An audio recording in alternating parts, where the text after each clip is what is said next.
definitely use those.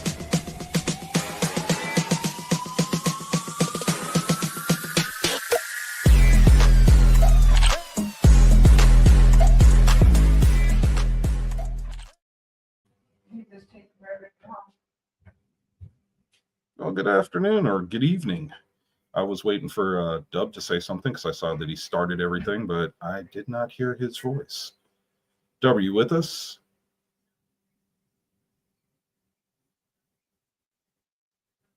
Guess not.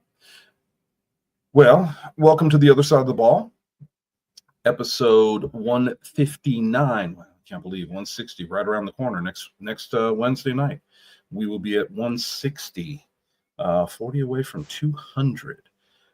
Well, as soon as I get some of my co-hosts in, Mr. Hammond said he was going to be a little late. Dub is, I'm sure he started the show, so he is, my guess, kind of putting himself into work mode and getting ready, as he usually finishes off in the car with us on a Wednesday night.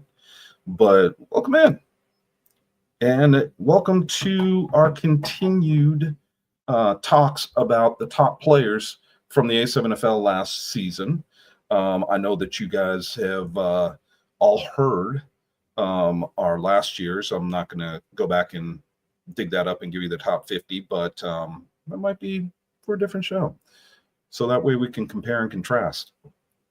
But we are jumping into things today, but I also wanted to cover, and I'm sorry, I'm looking at a couple of things that were passed over. So we will have, I don't know if we will do the award show or if this will come based on what we see with the league and the Jaffos, where they're putting together some awards and some voting. So I'm sure that we will be able to give you a place to go vote for your favorite player and for these awards, as we have some really good players in this league, man. And I say overall in the league because it's obviously not just the Vegas division, and it's not just on the East Coast now. We've got them from coast to coast. Dub, are you with us? There you are. Can anybody hear me? I can hear you. Can you hear us? Myself. Hold on, brother. I'm gonna put something in here so. Oh, technology being that pain in the ass as it always is. Oh, yes, sir. We can hear you. Okay. Don't know if you see that in the notes. No, I can see the comments. It's just. Oh, you can hear me now? No, I've been able to hear you. Whenever I speak, I don't hear myself. But as long as you and the rest of the world can hear me, I guess that's okay. Yeah. I had that. It's weird. I had that same problem a couple of weeks ago, and it did it to me for one show, and then the very next show, I could hear myself again. I don't know what the heck's going on. I don't know what the settings are that we're missing, but I don't know, dude. I don't know. So I was just talking about, I don't know if you heard me, I was just talking about the yearly awards that will be voted on. You can go to A7FL.com and you can vote once a day. So I did not read in the article when the cutoff date is, but as of right now, the nominees are on the website, to which, well, we might as well just read you the nominees right now. Yep. As I'm going to the website of A7FL.com, which also you can also buy some gear from A7FLshop.com. Thick boy season. Well, it is slowly becoming that right now for those that are experiencing autumn-like temperatures, if you will. Okay, so the voting closes on November the 11th. So you have 6 days from yesterday to vote and vote often. Again, you can vote one day a week. So you can vote as many times up until then. So for the 2025 MVP, The nominees are from the defending A7FL champions, the Trenton BIC. We have quarterback Sterry Condrington, his wide receiver mate, also from the Trenton BIC, who set multiple records this season, Kason Campbell. Scott Hamilton, who set a record for 8 touchdown passes in a game against the Animals back in the Final Four in Las Vegas back in June. David Tinder of the Silk City Animals, quarterback, and of course, Anthony Wilkerson, running back from the Las Vegas Insomniacs. So again, your MVP candidates for 2025, the defending MVP, Sterry Condrington, Kason Campbell from the BIC, both gentlemen, Scott Hamilton from the Insomniacs, David Tinder from the Silk City Animals, and Anthony Wilkerson from the Las Vegas Insomniacs. Switching over to A. Now, this might be the toughest award to vote for when it comes to the Rookie of the Year, because there are a lot of tremendous candidates for this award. We got Prime Shannon Allen from the Insomniacs, Anthony Service from the East Orange Renegades, Diego Ward from the QC Crush, Kenyon Stone King, and Siobhan Richardson, both from Sick With It, Moses Smith from the Insomniacs, and Robert Long from the Silk City Animals. Like I said, this award might be the toughest to pick because all of these gentlemen that we've just mentioned had some tremendous rookie season for their particular teams. I'll say it like this. There really is no wrong person to pick for this award. It's just going to be hard because, again, all these rookies made a tremendous impact for their respective teams in 2025. And the thing about it kills me is you pick Siobhan and it's like, okay, but who threw to him? And got him all those touchdowns. Yeah, correct. Right? So it's like, God, how do you do this?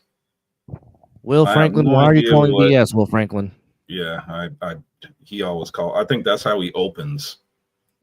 Is I'm calling BS. I mean, okay, I'm not sure what you're calling BS on there, bro, but okay. We'll see if we get another comment out of him. So I'm sorry. Go ahead and continue because I think we've got what you hit. We also have MVP and offensive rookie of the year. For defensive player of the year. Again, Shannon Allen from the Insomniacs, Deontay Bailey from the QC Crush, the reigning defending defensive player of the year from last season, Trey Baskerville from the Silk City Animals, H3 Frazier from the Champions of the BIC, Chris Cunningham from the Insomniacs, Danye Lyons from the Insomniacs, Robert Long from the Silk City Animals, and Isaac Neron from the Trenton BIC. Bro, well, now you got the right to vote. They're up there. You got the right to vote. And we have the special teams player of the year. The nominees for that are Dakari Mims from the Patterson U, again, Prime Shannon Allen from the Insomniacs, the legendary Ashanti Hollywoodworthy from the Trenton BIC, Cal Ward from the East Orange Renegades, Danye Lyons from the Insomniacs, and Siobhan Richardson from Sick With It. Now, again, you have until November the 11th to vote.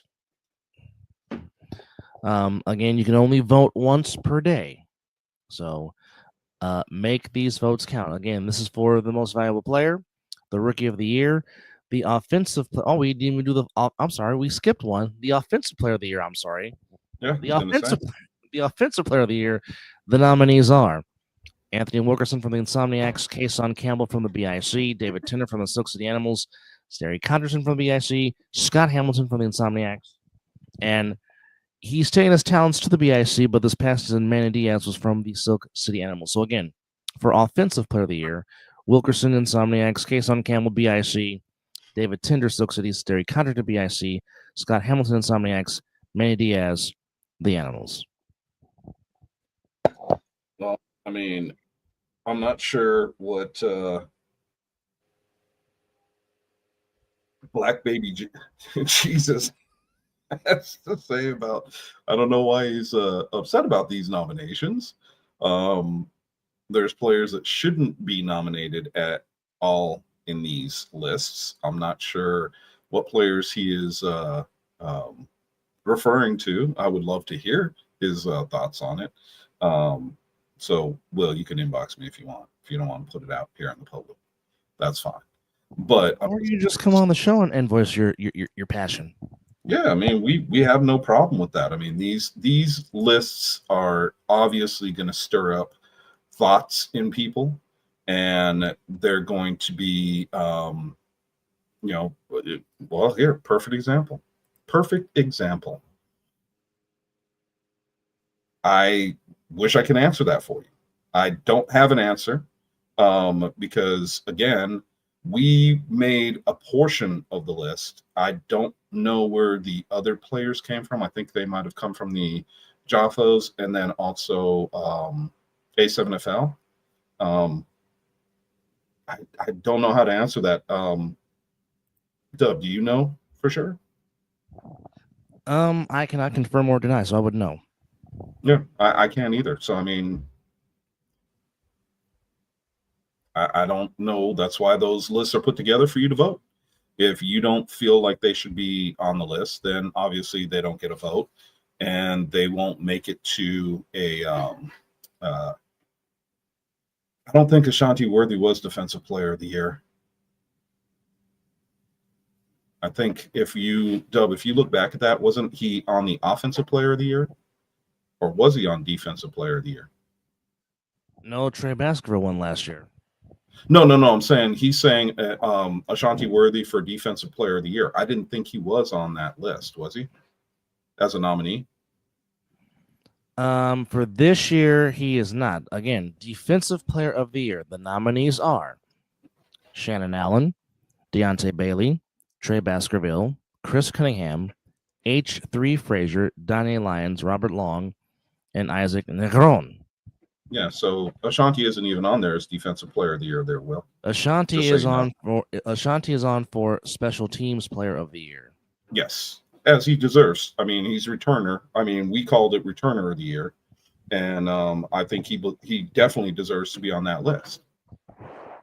Oh, by the way, folks, we are 129 days, 14 hours, 17 minutes, and now 59 seconds from opening day, which again is March 15th, 2026.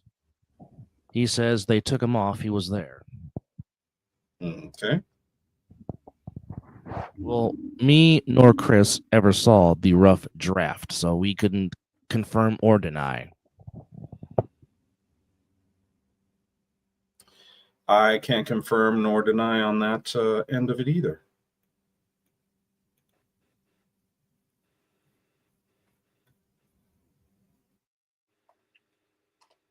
So it is. I never saw the list prior, so I couldn't tell you. I was asked to give up a portion of the list. We did, and I did not know when or where it was going to be placed until about a week and a half, 2 weeks ago, that it was going to be on A7FL for them to vote for it. So if he was on there, Will, I didn't see it. My apologies. But that's a very good observation from the head of officiating, Mr. Will Franklin. So does that cover all of the I think wasn't there offensive line of the offensive player? I mean, no. What is offensive lineman? What is on the website is what's on the website. Oh, okay. Now, if they're going to add more, that's up to them. But we have read off what is on the website. Let's see. Yeah, we For did MVP. Offensive Player of the Year, Offensive Rookie of the Year, Defensive Player of the Year, Defensive Rookie of the Year, and MVP. Oh, and Returner of the Year. So I think you mentioned everything.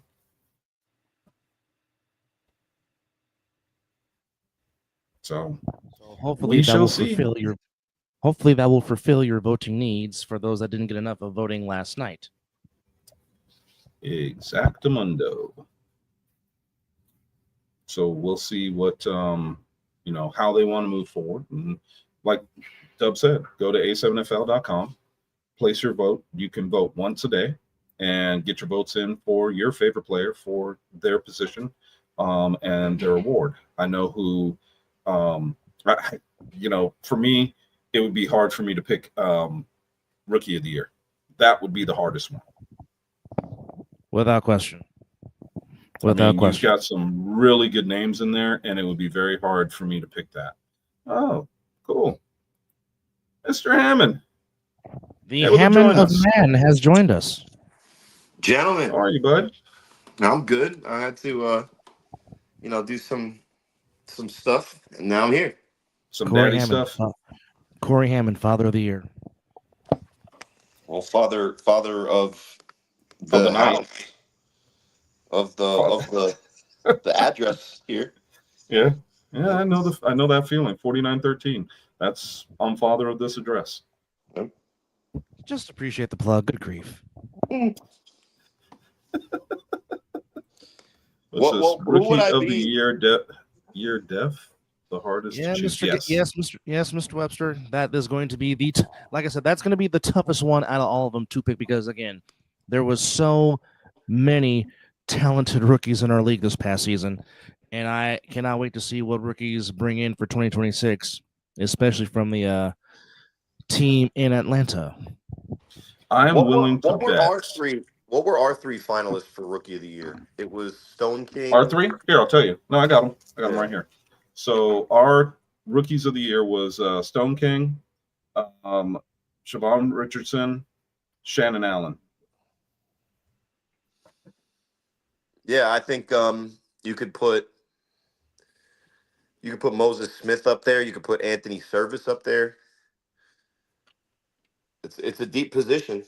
Which they are also nominated. Which again, for Right. those that are just chiming in, the nominees for the awards for MVP, Offensive Player of the Year, Defensive Player of the Year, Rookie of the Year, and Return of the Year are all on A7FL.com. Again, you can vote once per day, but the cutoff date is Veterans Day, November 11th. So get your votes in. Again, vote once a day.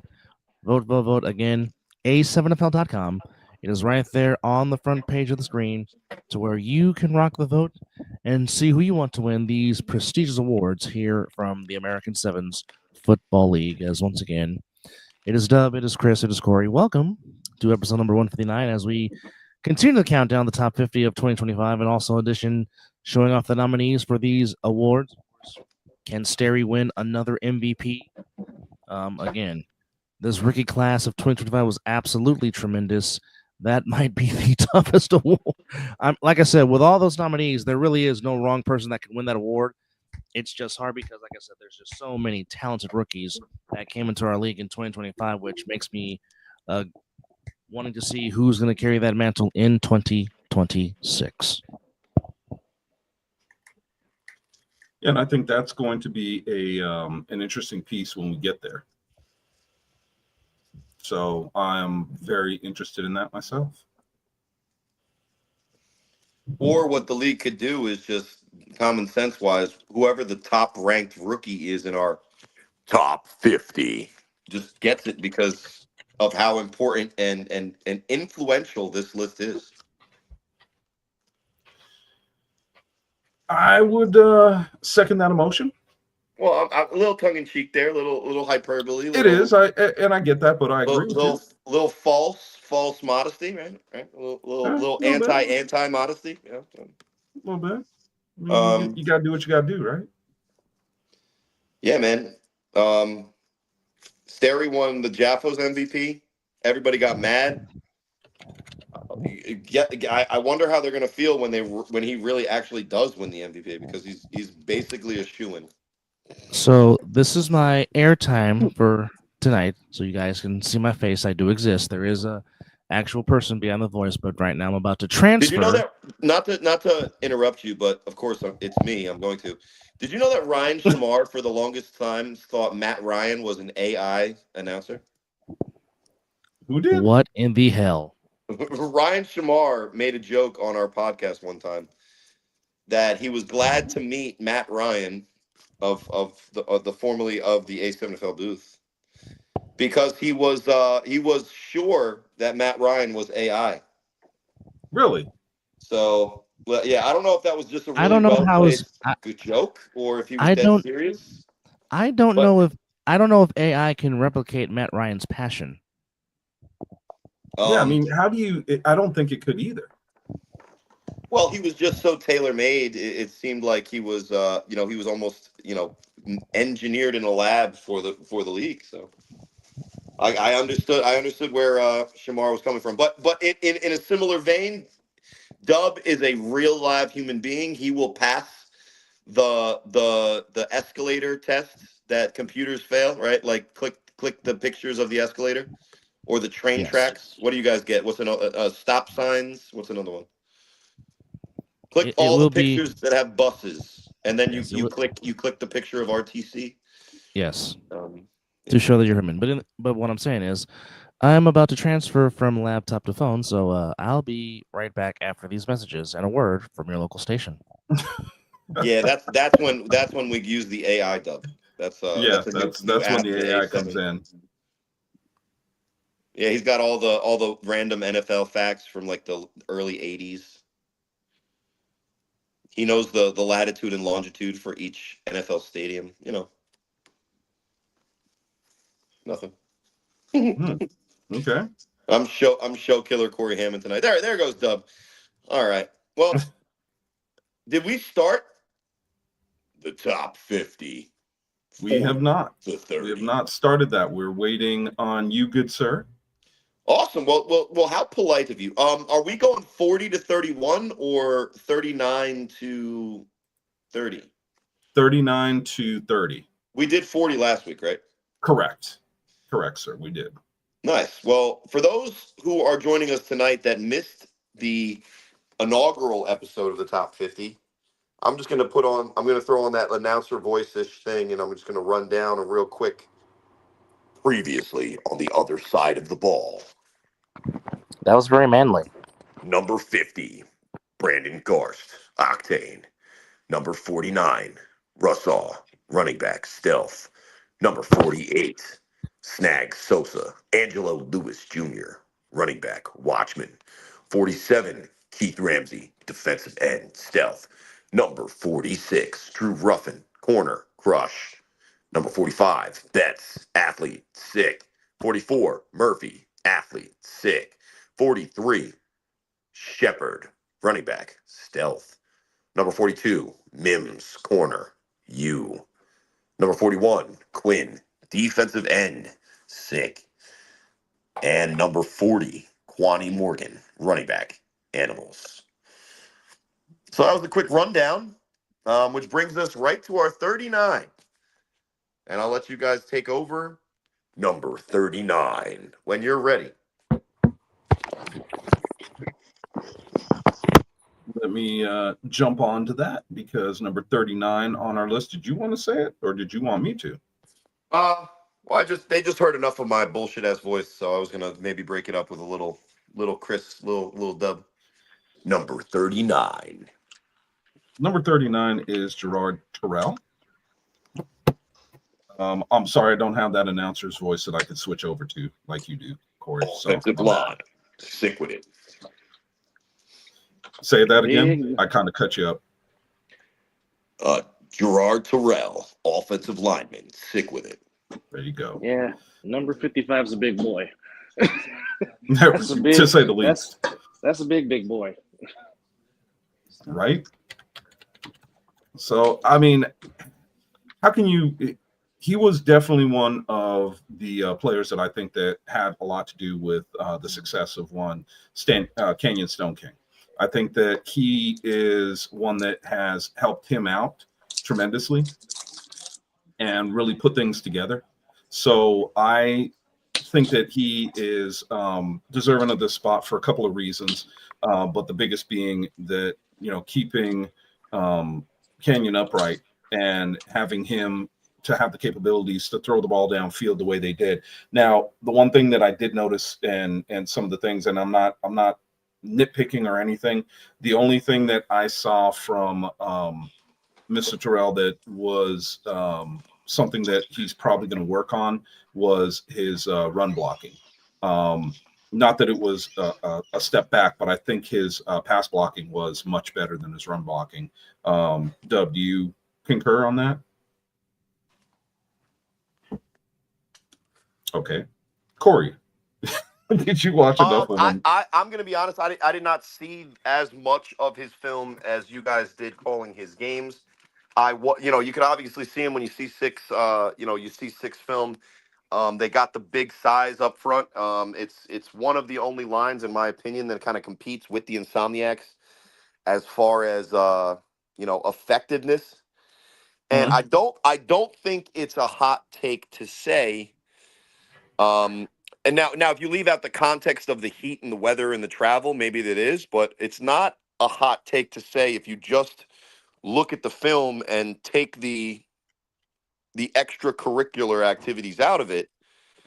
Six offensive line looked to have handled BIC's defensive line much better than the Insomniacs did. Now that's not an apples to apples comparison. We're talking about a BIC defense that it's in 100 million degrees Kelvin out there in that semifinal game against Siquidit. So I'm sure that had an effect on the motors of that D line. But it was clearly, like you said, one of the reasons why Terrell, one of the reasons why Canyon Stone King looked so comfortable in that pocket against BIC. And look, for all the people that BIC was either struggling with or missing in that game, they brought enough pass rushers to still be dangerous. So for both of the more traditional offensive lineman guys for Siquidit, this one that we're mentioning, Terrell, Mhm. they did especially as a unit, but also individually stand out as guys that definitely deserve praise. And our number 38. Oh, actually, did I mess something up already? Did you say that again? Oh no, I did mess it up. Number 39. That was number 39. Now we're going to number 38. Number 38. And to answer your question, no, Matt Ryan, I'm transferring from phone to car because I got to go to the 9 to 5. So that's how I spend my Wednesday evenings. I'll start Yep. on the laptop, then I'll transfer to phone, then I'll transfer from one speaker to the car speaker, and do the rest of the show driving to the 9 to 5. So, I mean, Is if my anybody on phone this does drop, podcast aware of the video game series Metal Gear Solid? I've No, heard of it. Yes. can't say I am. All right. Well, the video game, the new version of it just dropped, and there's a character, and he has a specific speaking voice. You may see it, hear a cameo from him later. Um, if you knew, then I would have dropped it now. If you admitted that you're not familiar with, I know somebody listening might be able to. But we're moving on to number 38, are we? That is That we correct. And it are. would be Dub, Number you have the list in 38. front of you? No, I'm currently driving. Oh, gotcha. So it would be Amir Morris. Check. Corey's beloved teammate from the Hawks this past season. Now, while it was a injury plague season for Amir Chick Morris, but when he was in there, he still was able to make plays and to remind people that yes, he does still have the skill at defensive back, but he also showed the skill at wide receiver, to which Corey Hammond threw some very nice passes during the season for the Hawks. As my goal for 2025 was for Corey Hammond to experience some wins this year, and Corey got to experience a couple of Victory Mondays, which was my wholehearted goal for our co-panelists on this show. Yeah, well, your hard work for me to get the dub was, basically your name being what I needed. And I do appreciate all of that extra effort that you put in. But to talk about Chick, I mean, Chick, if we do a list with just the most football savvy players in our league, he would definitely be up there. The entirety of this season, starting with our week one trip to Indiana, he was nursing one injury after another.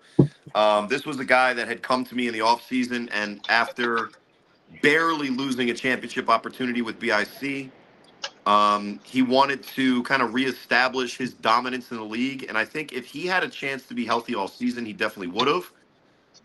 It was just a shame that we were only able to see just some of what he can do as that special playmaker. And in the games that he did play the most, and his presence was mostly felt on the defensive side of the ball in both of those games.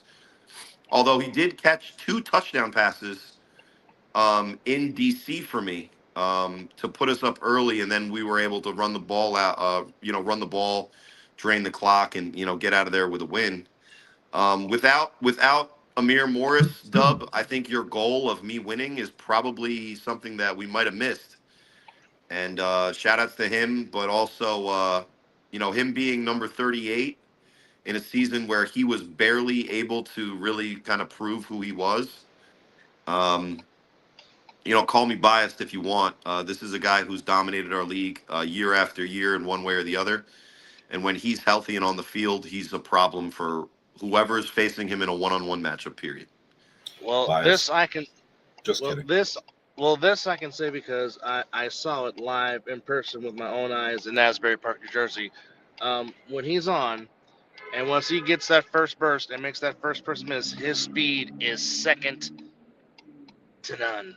It's insane. But I mean, I'm expecting him to have a bounce back year, doing some big things for him in 2026, and perhaps we can see his prowess at the wide receiver position because we know what he can do defensively. So, I mean, yeah, he is very deserving to be on this list. One Amir Chick Morris. At number 38. Which brings us to our number 37. So, Which, to which, folks, this is not a biased pick. He No. earned his way on this list. I was actually going to have him say, I was going to have Corey say who number 37 Mostly. was, but I guess that wouldn't be, that wouldn't be right. So, I mostly earned it. Mostly earned it, yes, mostly. So, But hey, he had some highlights. Even put his body on the line for his team in 2025. that he did. So that is without one one talent that I'm willing to take credit for is that I Put your don't body on the care line? about myself enough, I guess. Right. So number 37, which But, as ladies and gentlemen, go ahead, if Deb. you haven't figured out number 37, number 37 on our list is our quarterback, one number 12, one Corey Hammond. What's can up, we say? K-Wack? God's plan. Yep. I don't know if it was God's plan for me to be this high on the list, but I do think I'll let you guys talk about me, but the quarterback position, we had a lot of good ones, and I'm lucky to be considered, including the stats from DC: 1,000 yards passing, 9 touchdowns, 10 interceptions, so too many turnovers. But I think the 300 yards against the U is kind of a thing. I didn't even know that I had done that. And I think the best part about me being in this spot on the list is there's a lot of younger quarterbacks in front of me. Shout outs to K-Wack right there. God's plan. I don't know what he's referencing, but he's just a walking catchphrase. So whether it's why you do that or God's plan or some other thing he's going to make up for next year, I don't know. Hey, it is what it Well, is. Shout out. Here's one thing I will say. I know a lot of times Corey gets a lot of flack for his takes, and sometimes Corey just does it just because he likes to do it. But when it comes for ambassadors of this league, truthfully speaking, there is no better ambassador for this league than one Corey Hammond. He loves this league. He loves broadcasting, and obviously loves playing in this league. And actually, Corey, when he's right, he does throw some very good tight passes. Does have tremendous accuracy, and really does have a very good football IQ, and can sniff out stuff. We know about the last couple of years, Corey has been winless, and I was like, my guy, I want to see you have a victory Monday this past season, and he got to experience that twice. He did not go through another season going winless. But I mean, when he's right, he throws a very good, accurate ball. His precision, his timing when it's right is something to watch offensively. And no, We don't know where Corey Hammond is playing in 2026, if he's going to play in 2026, but when Corey makes that decision in his own Corey Hammond way, he will let the masses know about Corey Hammond in 2026 Well, in the A7FL. But again, like I said, unless we're going to have breaking news here now. yes. But like I said, from an ambassador standpoint, there is no better ambassador for our league than Corey Hammond, and I'll stand on that hill. Well, I I would appreciate agree. you guys, but if I'm separating myself as just a an analyst here, the 10 interceptions isn't going to help a team win. You got to make better decisions, quarterback. And although the stats show that he's there, um, I think that he would admit that playing better would have led to potentially more wins for his team. And at the end of the day, didn't do enough. Didn't do enough. So moving on. Number 36. Well, number 36 is one Keno Thomas. And I think Keno's the perfect guy to be in front of me, because he's not only in front of me on the overall list, but also as a quarterback, because even though his stats are kind of, not on par with the rest of the top QBs, like I snuck in there to about 1,000. Everybody else above me, Serve was like right below me in total yards, but um, uh, Keno's nowhere near yardage statistics or anything like that. But the wins and the heart and the leadership that he leads that crush unit with, almost beating the Renegades in the playoffs after traveling all the way from Ohio to the friendly confines for the Renegades in Asbury Park, and basically taking a team that brought BIC, the champs, to the wire, down to the wire themselves. The QC Crush were very impressive in their loss, and the only reason they even had a chance, in my opinion, was not the fantastic and flawless play of their quarterback, because that would not be a good characterization. But it was the championship heart and the fight in Keno Thomas, refusing to let the crush go down by more than a touchdown at a time and fighting back each time against the superior Renegades roster. He really impressed me. And for a guy that is known as not a quarterback, he's our number 6 QB and our number 36. Well, let's also not forget, this is also a player that came into this year thinking that he was going to be a wide receiver, His natural position. not a quarterback, and basically went back to a quarterback's position, leaving his natural position at wide receiver, because that's where the team needed him to be. And look at what he was able to do. So I agree with you. I think that he has taken it to the next level and has done some good things with his team. And let's see what he could do in 2026. Yeah, I'm excited. I'm excited for the Ohio division to continue to improve and evolve. And I hope that they will be able to, because they listen. A lot's been said about the Ohio division, and when they got their opportunities against Vegas and Maryland, respectively, things didn't go their way in both of those instances, right? A lot can be said in both of those instances for why, but at the end of the day, when those guys play, it's not an easy, soft game, even if they lose, right? Those guys fight. Those guys play blue collar football. They know how to bring the wood. Pause. They know how to bring the hits. You said it. Yep. But they play a physical brand of football that'll keep them close in a lot of games.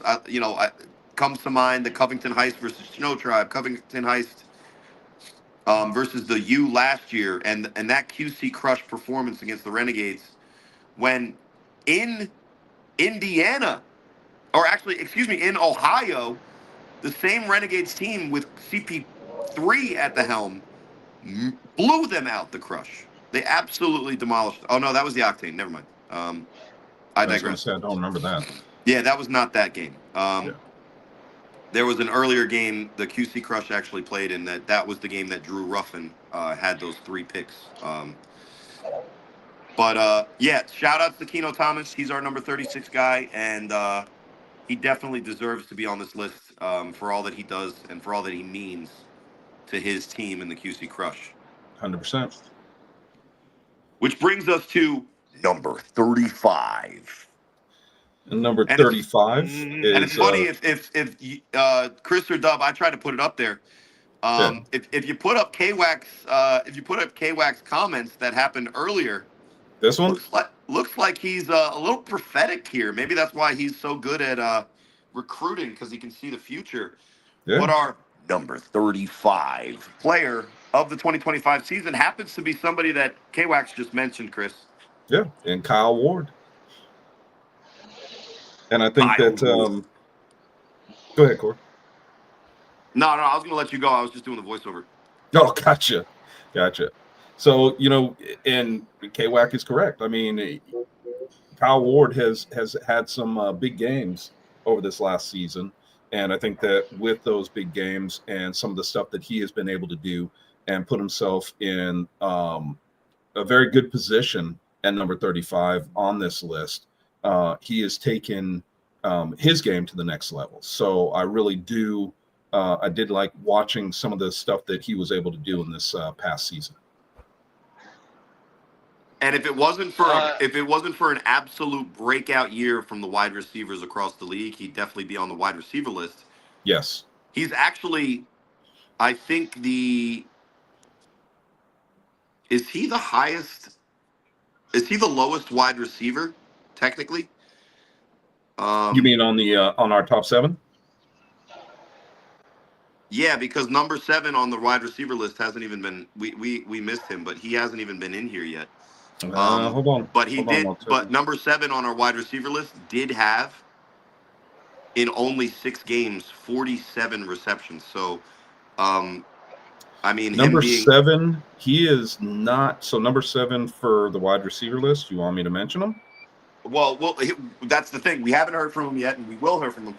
Yes, we will hear from these Ward, top 7 receivers, but the receivers I think we can all agree on were on another level this year. Well, and Kyle Ward, if you get more games like he gave, like what K-Wack mentioned, that breakout performance saving the day for the Renegades. Yeah. If we saw a couple more performances like that and the stats showed it, he definitely would have made the wide receiver list. He's actually the only guy that was on our list for the top 50 as just a returner. But I think it's easy to say putting him at 35, even though we would have wanted more from him as far as just the body of work. I don't think it's a bad place for him. He's the lowest ranked wide receiver, and he's actually the 8th wide receiver, and we only did top 7s in wide receivers. So that's how good Kyle Ward was for the Renegades last year. And it was evidenced clearly in that playoff performance, because the 2 return touchdowns, if he doesn't take those back, I don't know if the Renegades have enough to come back when they needed to in the end, because every time the QC Crush tried to pull away, it was Kyle Ward erasing the touchdown drive with an untimed down. And he also had the receiving touchdown, I believe, as well. So great game, but also a great player that definitely deserves recognition. Well, I'm also looking to see how Anthony Service and Kyle Ward build off their chemistry from 25 going into 26. That's something to really pay attention and look forward to in watching these two. And can the East Orange Renegades go to that next level from this season next season? I mean, we've talked about so many times of how they took the eventual champions to the limit, and some would say possibly should have won both games, definitely should have won one of those 2. Who knows how the dynamic of the league would have changed if that were to happen, but anxious to see if the East Orange Renegades can take that next step in 26 from where they were, making that jump in where they were in 24 to last season to now next season. But certainly you have 2 pillars of your franchise in Anthony Service and Kyle Ward to help lead that direction for the Renegades. Well, and the thing about it is you need to have your core to build around. And I think that that's what these guys are. Like you were saying, they're the core. And now if they can go out and get a little bit more help on offense, a little bit more help on defense, we could be talking about them very easily next season as one of the top tier teams. Well, I think they were this year's animals of like last year. They were one of the most fun teams to watch. They had a defensive line that I think, just size wise, I don't know if we've ever seen something like it before for a team that didn't win the championship. And for their playmakers, they have a stable of running backs that get yards. They have a bunch of wide receivers because it wasn't just Kyle Ward out there catching passes. It was another rookie, Richardson, Michael Richardson, and the top shark was making big time catches in that BIC playoff game. Um, I really loved what the Renegades did, and that's coming from a guy that was the quarterback of the 0-7 Renegades, and I saw what they did to improve. They did improve with athleticism and youth at the quarterback position for sure. But what they did was is they protected them and they gave them weapons. And shout outs to that flag team TMU. They brought their talents to the A7FL. They showed that they're really good football players, and I think they had this year to learn how to win in this league. I think next year they might be one of the teams to beat in the Northeast. I think you might be right. Question Well, it is, will be. are we going to see one of those top teams take a step back? That's all I'm Well, saying. yeah, I We'll mean, talk about it listen, when we get closer. we'll get closer, but it's BIC's division at the moment, It is. and there's teams like the Animals, the Renegades nipping at their heels. Whenever people consider the U down and out and done for, they somehow find a way to fight back. And look, that's gonna be a really tough division because those teams are confirmed to come back. Other than that, I'm not sure what other teams even in the division are coming back. So that DMV Northeast division is definitely going to have some powerhouses in it because don't forget the Watchmen, and as you know, even though the Buzz and the Heathens, aren't at the top of the power rankings every year, they're certainly not an easy out, especially when the No. Heathens have Captain America. So it'll be interesting for the Renegades, but for Kyle Ward, a player that's always been one of the top guys for whatever team he's on, and just for whatever reason, he just doesn't get enough of the credit that I think he deserves. 35 might be low for his talent level, but for his production on the field in the limited amount of time we were able to see him for the Renegades, he's certainly one of the more dominant players in our league and our number 35 player of the 2025 season. And Dub, did you have something that you wanted to add?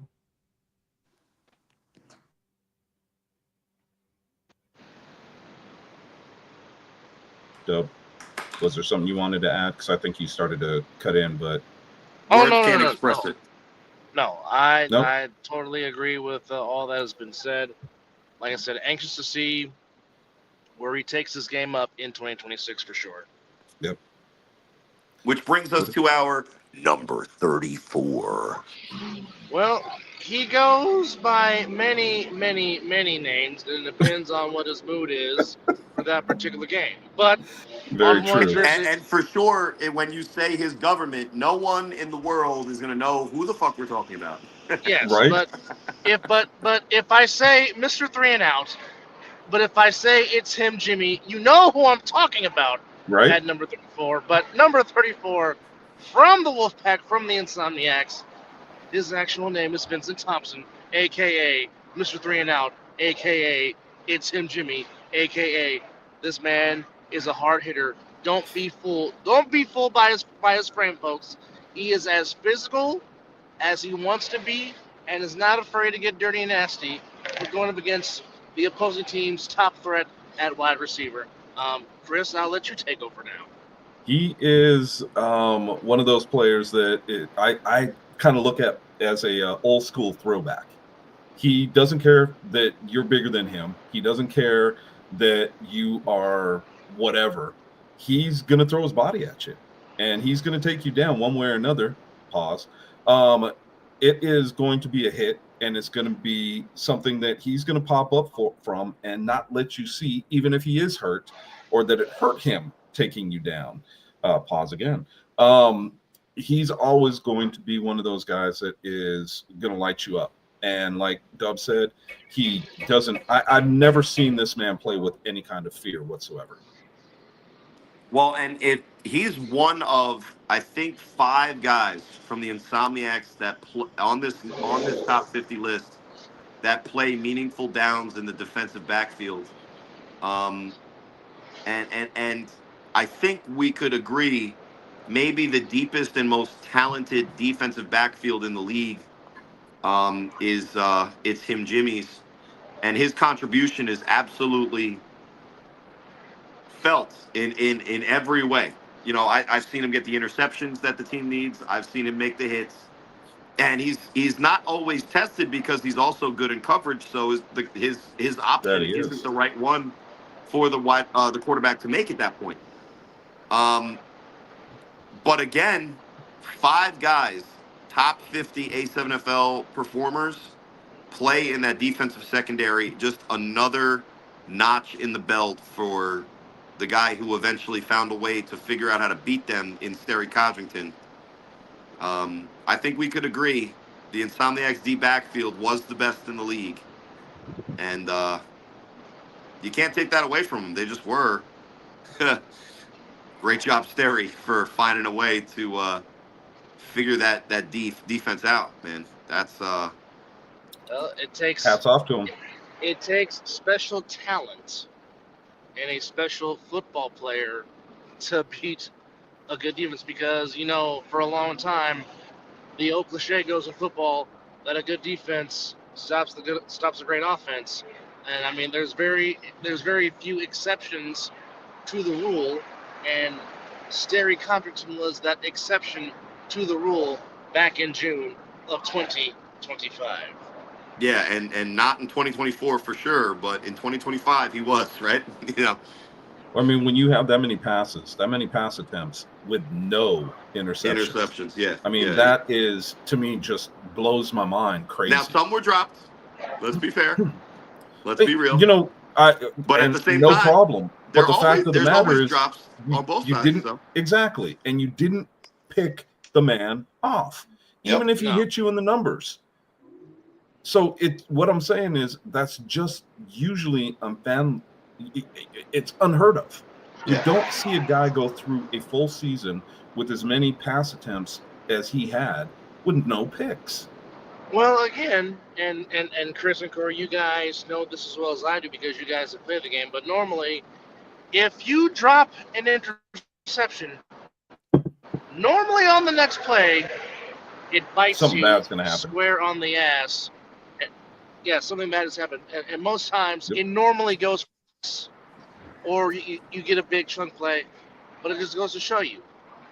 Giveaways don't happen that often. And if you have a chance to take it away and you don't, you normally pay for it. the price.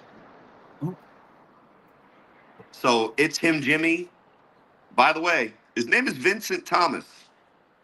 Yeah, surprised to me too. Oh, exactly. Exactly.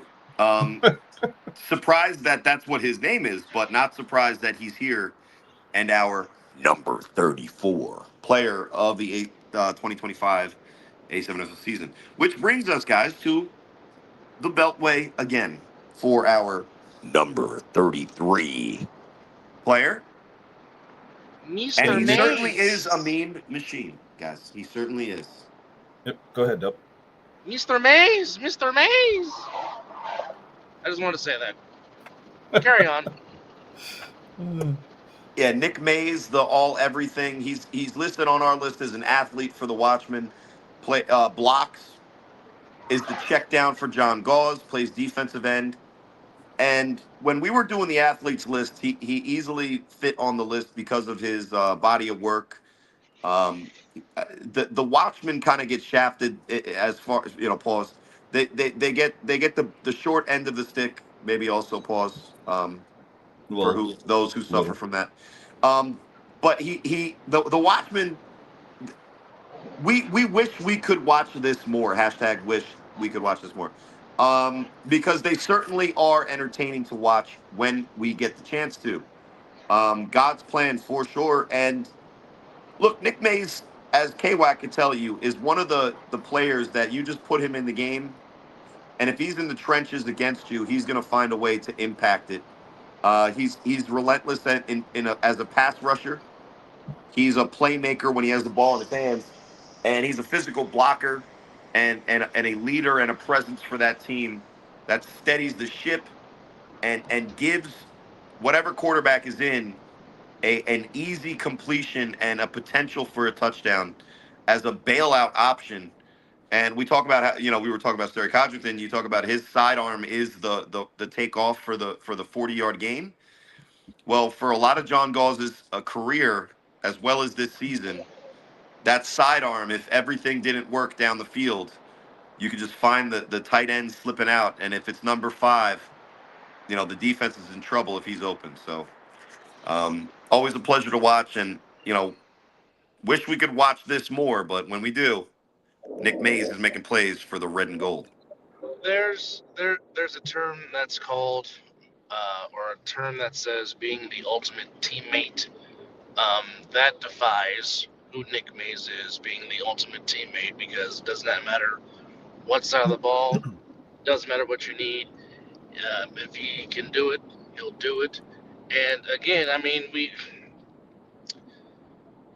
the Baltimore Watchmen always seems to be the mystery team in this league, because when they're all there, which we have shown, they are very capable of making a deep run. I mean, it was just 2 seasons ago they were in the Final Four. Yep. And unfortunately ran into one Mark Bagway and one Darius Lugo-Davis of the Tampa Nightcrawlers. Yeah. In a back and forth battle, but they scored 50 something points in that game and lost. 56. So, yeah. 71 to 56, I believe, was the final score. Yeah. But I mean, and again, we will never know what 2024 is with the unfortunate situation that took place in Cincinnati between the Chaos and the Watchmen. But I mean, the Watchmen have always been that one team where, you know what, quiet as it's kept, if they're all together, they're always capable of going on a deep run. It's just, for whatever reason, call it fate, call it luck, call it, just wrong place, wrong time. It just seems like they continuously get snake bitten, be it self or just because it's situations out of their control.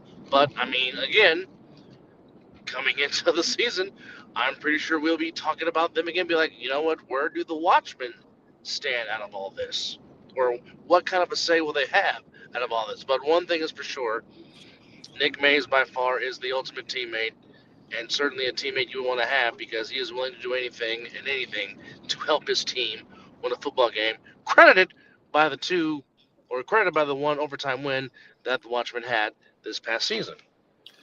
Well, I like the ultimate teammate. I would just say a very unselfish player that is, wherever you could help the team out, that's where you'll find him.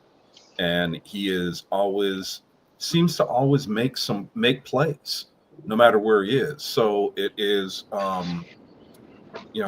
one of those guys that blocks downfield, one of those guys that does I think Corey said the dirty work. And I would agree. Oh, yes.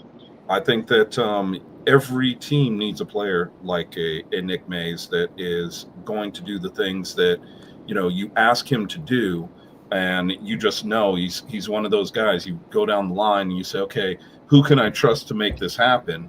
And his name comes up. So I think there's a lot to be said about Nick Mays with his team and what they can possibly do next year. And I know I, for one, I'm looking forward to seeing them play. Yeah, I mean, the Baltimore Watchmen are always that one intriguing team that you just be like, you know what kind of a Watchmen team are you going to get? Because, like I said, when they're all together, when the whole faction is there, they are very capable of competing with anybody in this league. And like I said, we've seen it. 100%. Like I said, 2 years ago, they were right there. They could have been in Bullhead City playing either the Chaos or the Insomniacs for the title. Because, I mean, for those. We just lost Dub. Exactly.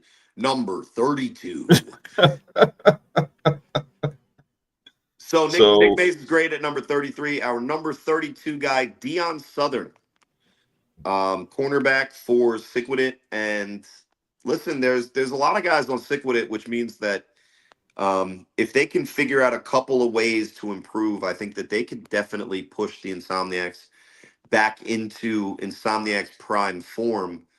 But Deion Southern's a name that comes up a lot for Siquidit, whether it's playing corner or being a playmaker on the offensive side of the ball, or returning kicks at times, I believe, over the course of his you are career. correct. He is a guy that has the physical capability of being a impact A7FL player, but he also has the athleticism to I'm sure be a guy that's really good at the Well, flag type stuff. and he's one of those guys that had a pick in his hands from Sterry. Yeah. And dropped it. Yeah, that's right. So that's one of the picks that we're talking about when you talk about Southern had that pick in his hands and dropped the ball. So those are, he is what I would say one of those shutdown cornerbacks that seem to find himself going up against the best that the other team has to offer on a regular. So he is a very good corner, hard nose, and another corner that'll come up and hit you and not worry about it.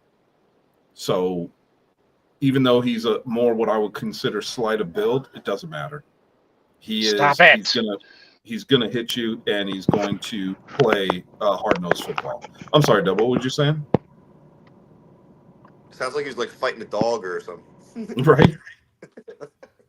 He's like, stop it. I'll give you a begging strip later. Just chill out. Yes, Southern.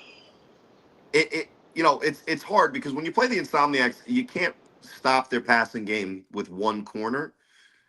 But No. Southern is a guy that you need to find more of guys like that, because he can at least do the things to make it it has to be a good throw from the quarterback to be a completion. And listen, Scott Hamilton's going to consistently find a way to execute that type of throw. But when as hard as you can make it for their passing game, it gives you the opportunity. And guys like Southern, and I think Southern had a decent game in that win that Siquidit had a couple years ago. Are you talking about when they beat the Insomniacs? In the regular seasons? Yeah, the win that they actually got against the Insomniacs in the regular season. Yeah, I think he came up pretty big in that game. I mean, look, I think the whole defense did. Yeah, in the early part of the game when they kind of got their lead, which they needed because they had to hold on for dear life because the Insomniacs were storming back once they got, kind of in rhythm. But Siquidit has a lot of great players, and this is another one. Deion Southern, our number 32 player of the 2025 A7FL season. Sorry about that. I get a phone No call worries. and all crap goes to hell. Well, know that feeling. No worries. Speaking of phone calls, number 31. Yeah, that's a terrible transition. Makes no sense, but We'll take it. I got a chuckle out of Chris, so that's good. Number 31, guys. I mean, I saw it up close and personal. He is actually in the screen here with that tan hat in my picture. Delron Simmons, aka Whole Lot of Yards. He started the season off in the inaugural game. Definitely the player of the week, the player of the game in that one. 10 carries, 177 yards, and really the workhorse out in Indiana, making sure we got that win to start the season. And he showed to be a special player when he was able to. I mentioned a couple of Hawks in this 10 player grouping here, Yep. myself included, I guess. But as integral as Chick was to the defense, Delron was the offensive kind of glue that held our team. When he was able to be the threat on the ground that he showed in that first game, it made play action and the defense even play that much better because, you know, everybody hold like take a seat, make sure you're stable. Corey Hammond's about to say that the running game is important to establish if you want to be a balanced offense and you want to be a successful offense. And when the Hawks were able to get rushing yards with Delron Simmons, they or more accurately we were a pretty good offense, and teams had a tough time stopping us. So, you know, he's the third running back in our top 7 for running backs. Kind of shows that we're already up to number 3 at number 31 for running backs. That it was a down year for running backs, but he did. I think he was second in the league in yards. You know, and he only had the 5 games to Trey Robinson's 10 and RTC's 7. So great season for Delron and a bright future. Whether he's playing football for the A7FL or if he does get those opportunities like he's been looking for in the professional leagues. I like his elusiveness, but also his willing to not be afraid to run between the tackles was something that was very impressive to watch. Um, this season, certainly in that one game against the Octane, as you just so appropriately said. So very well spoken of your teammate for sure. And my apologies for losing you guys. I don't know what happened. I just love technology. I got a phone Yes. call. I got a phone call, and then you got kicked off. So my bad. That's I can't explain that. I had a little flash, and then all of a sudden, my picture was gone, and nobody could hear me. So it is what it is. Well, you're back. Yep.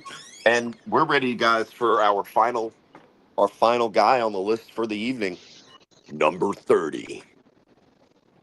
Mr. Mark Bagway. Does he really need any introduction though? Yeah, you know what? I don't think so, but I will say that I think that his play in the, or should I say, his throw-offs specifically in 3-on-1 throw-offs during the championship game was what helped BIC. Of course, there was more, but I think that it limited the Insomniacs as far as returns were concerned. And they're, you know, we talk about it all the time when we're playing. Dub and I have spoken about it. You've heard Corey talk about it. You know, field position is extraordinarily better when you are out past the 30 or 40-yard line. And the Insomniacs had enjoyed a lot of that throughout the year. And Bagway throwing the ball out of the back of the end zone, putting them on the 20, always gave them 80 yards to go.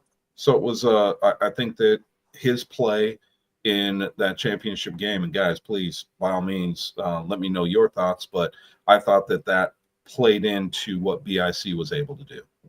Yeah, and the only reason he's so low is because, like a lot of the guys that are big time names in this league, but aren't, you know, in the top 10 where they probably belong. You know, we just didn't see him enough. Now we still were lucky enough to see him at all. And this is a guy that played for a New Jersey team, you know, had really only ever been playing for, even though there was rumors, for Tampa. And you know, we missed out on the Tampa teams, but we didn't miss out on you know, arguably Tampa's best player. And if he played more for BIC, I think he would have had a more important role. And I think he would have definitely been higher on this list. But even in the limited time, obviously the difference that he made in those throw-offs is almost unquantifiable because of you know, the only opportunity Danye had to return was a touchdown. You know, what happens if he has more opportunities?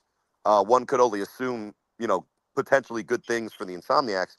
But I also think that in the only game that anybody could say that Sterry struggled even a little bit, I think we could say that game was the performance against the Renegades in the Northeast final before Sick with It, it was Mark Bagway that actually came in cold, really hadn't played quarterback, and threw a long pass to Kason Campbell in a pivotal part of early in that game.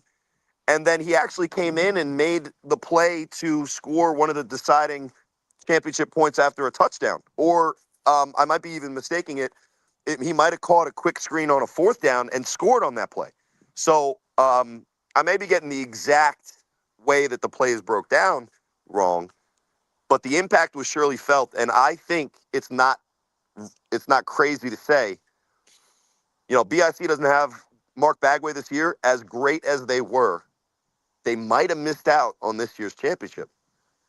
It is quite possible. I mean, and consequently, as great as Mark Bagway is and as great as he's played in this league, this is the first time he's ever won one.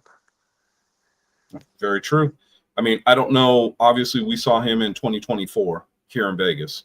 In Bullhead.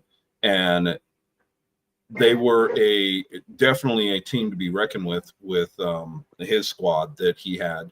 And, the Nightcrawlers were definitely nothing to shake a stick at. They were a championship type of team. What's that? It was 2023. 2023. Thank you. But it was definitely something to, take a look at and see what they were able to do. And he was definitely a main piece of that, I guess you could say, of that machine that was able to get to the championship game. And they were something to watch. And I think that his play definitely helped BIC not just get to the championship game, but actually help them win. So he was definitely a big piece of what they were able to do.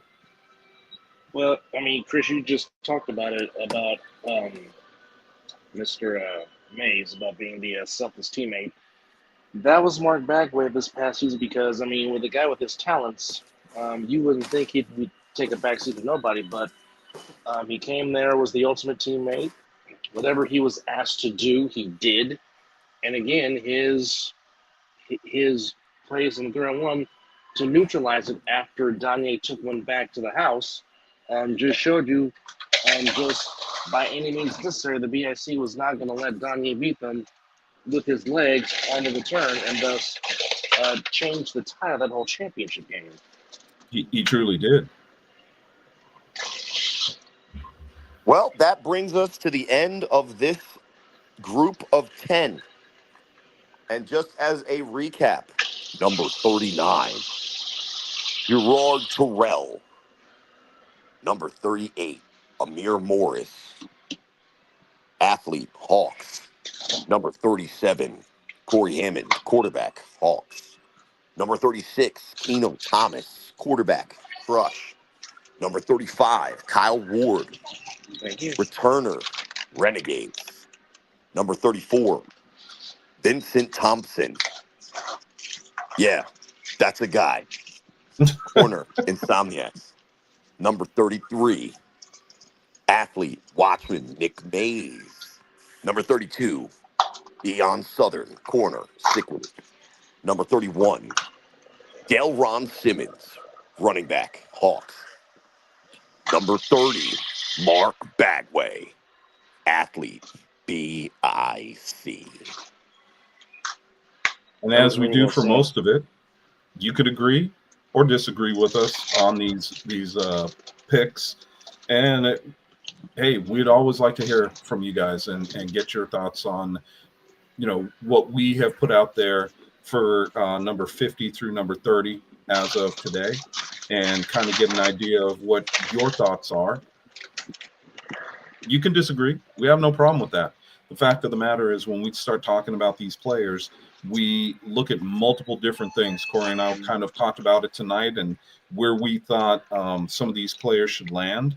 And, there's some players that we just feel are much higher up that we haven't even gotten to yet. So stick with us and hear what the rest of the top 50 brings. We're already in the top 30. That's ridiculous. Yes and no. I mean, it's, when you talk about the top 50 players in this league, you can go so much deeper if you wanted to. You can.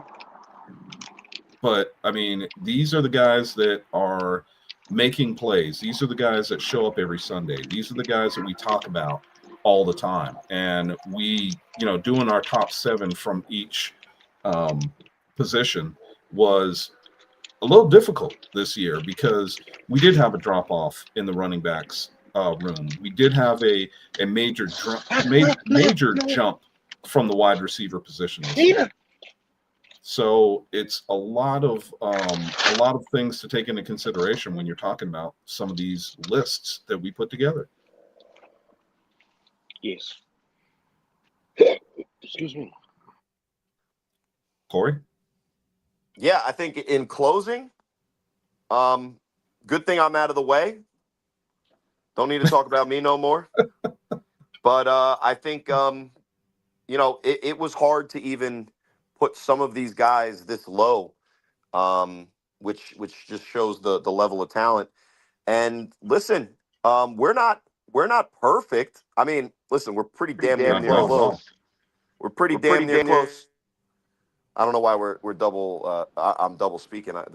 It's hard enough to hear my voice once. But we want to Because hear you're manly, from that's our why. fans. We'll see. We'll see. I appreciate the love, Dub. But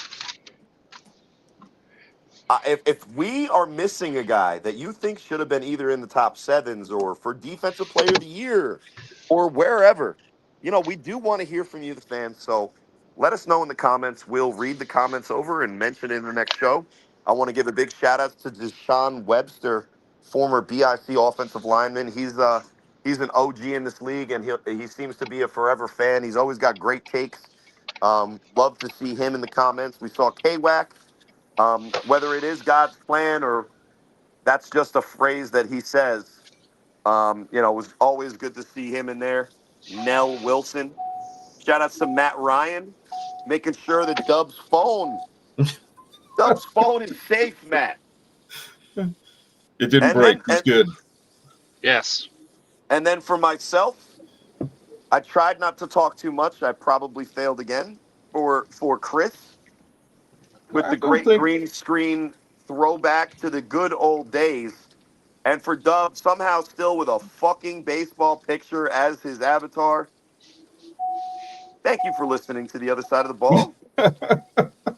Well, again, fans, don't forget, up on the A7FL website, you can vote for the MVP, Rookie of the Year, Offensive Player of the Year, Defensive Player of the Year, and of course, Return of the Year. Again, you can vote once daily, and you have until November the 11th, which is Veterans Day, to where we honor those that gave their life for our country, to vote. So again, you can vote once a day, get the vote in. Like I said, me and Chris Make had your talked voice about this heard. earlier. Me and Chris had talked about this earlier before Corey, you joined us, but I'd still say it that Rookie of the Year is going to be the hardest award to choose, because there were so many talented rookies in our league this past season. It makes me excited to see what's going to be in store for 2026. 100%. I can't wait to see what these guys are able to do in their second year. There's a couple of guys that I won't question by saying, I don't know what they're going to do. I just question if they're going to play, and just from knowledge, that's all. But it would be nice to see all the guys that are on the list for Rookie of the Year. I would like to see them play it out and see what they're able to do next season. I'm really looking forward to it. I think that more so than I've been looking forward to the A7 in the past, only because we've had these seasons under our belt. We're seeing divisions get closer and closer, and it's making for some really good football, not just in the regular season, but also in the playoffs. And, I think that as we grow closer to the season, we start hearing the rumors and the player movement and understanding what's going on. So, it should be very interesting. I think that you're going to have a really hungry Insomniacs team again. Because of the way things went down last season. I think BIC is going to want to prove that they are on top and should stay on top. And I think you've got a lot of players a lot of teams in those as we like to say, tier 1 and tier 2, that will be moving up, and some of them, unfortunately, will be moving down. So it should be a very interesting 2026.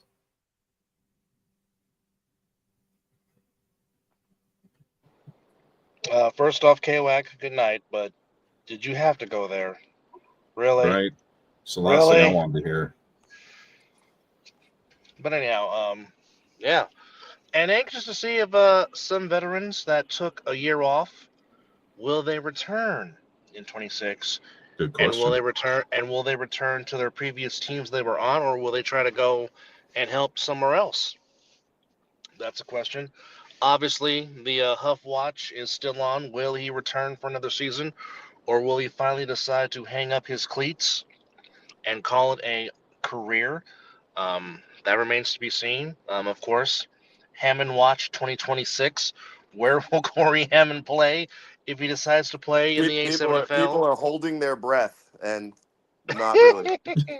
People are But holding their breath. I mean, I'm anxious to be back in the booth with Chris for my third season doing play-by-play of fourth year overall in the league as the league continues to grow. And obviously, Atlanta, the ATL, throwing their hat into the world of A7 football. Anxious to see that come into play. Which again, Good folks, joke. March 15th, which is not too far from now. It'll be here No, sooner it's than you know not. it. March 15th, we throw it off yet again to see who will be the new champion crowned on June 28th, 2026. Wow. Well, folks, I'll say it. Final thoughts, Mr. Hammond. It was interesting going through the top guys that we had and trying to put them on this list, and you know the new guys to this list pushed a lot of the guys that we expect to be high on this list to the limit in our loyalty and where we put them. That's what I'll say. I Um, would agree.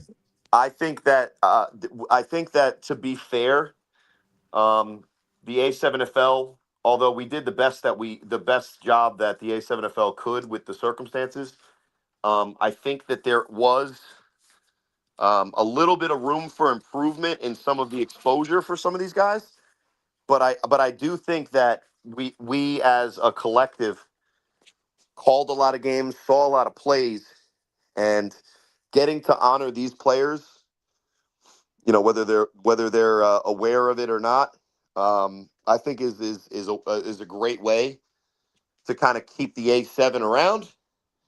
And we encourage the league to tune in next time, because if you want attention, players, I see You're you getting it. I see you bitching on Facebook. Well, then maybe engage with the media.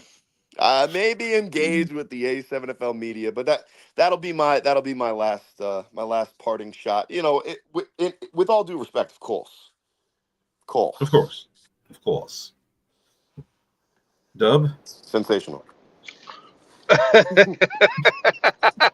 I love that guy. I love that guy. Shout out to that guy. I have no idea. I think he's like 6'7" something on Instagram. I obviously stole your bit, but it was an homage. I'm not trying to take credit for Well, first off, it. congratulations to Alexander Ovechkin. He just scored his 900th career goal. Congrats, Grado. Um, Shout out to Dub but going from baseball to hockey somehow. well, hey, I just got the I'm alert, so joking. covering all I'm I, I joking. I'm sports. joking. I just got the alert, so I've been Ovechkin fan since he was a rookie. So congrats to the grade eight. Um, Yeah, but absolutely um, for sure. but just anxious to see, and hopefully we will get the owner of the Atlanta division on our show to where we can talk about how and why Atlanta decides to enter this realm. That is the A7FL.